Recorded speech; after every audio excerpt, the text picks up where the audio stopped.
The Syrian government is to blame for a chemical attack on an opposition-held town that killed close to 100 people last April. The report, produced by a Joint Investigative Mechanism of the United Nations and the Organization for the Prohibition of Chemical Weapons, has determined responsibility for the Khan Skeikhoun attack to be the government of President Bashar al-Assad, an act that prompted United States missile strikes against a Syrian airbase allegedly used to launch the chemical attack. The JIM report also found ISIS responsible for the use of sulphur mustard attack in the Syrian town of Umm Hawsh in September last year. Scenes that outraged the world. The JIM's latest findings add to previous reports that already blame the Syrian government for responsibility in 3 chlorine attacks in 2014 and 2015. The truth has today prevailed, but we cannot forget that it has prevailed before. It's now the 4th time that the JIM has found the Syrian regime responsible for using poisonous gas against its own people.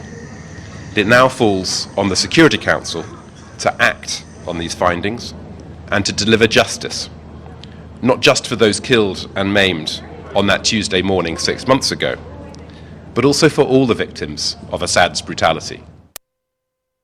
Bound that Russia might not accept the conclusions of the report after just days earlier vetoing an extension of the mandate of the JIM, as Moscow continues to raise concerns around the methodology used to reach its conclusions.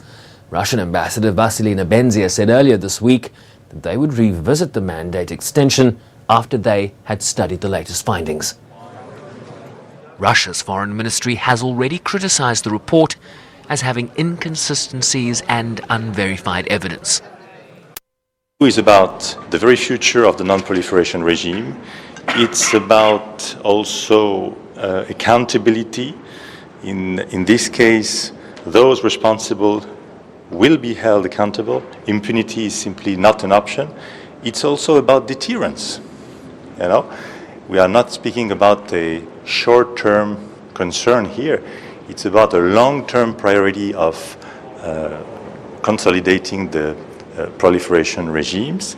And if we succeed with the JIM, then our deterrence capability, our common deterrence capability, will be strengthened. If we fail, it will be weakened.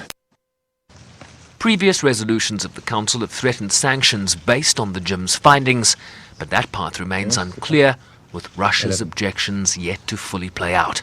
Sherwin Bryceby's SABC News, New York.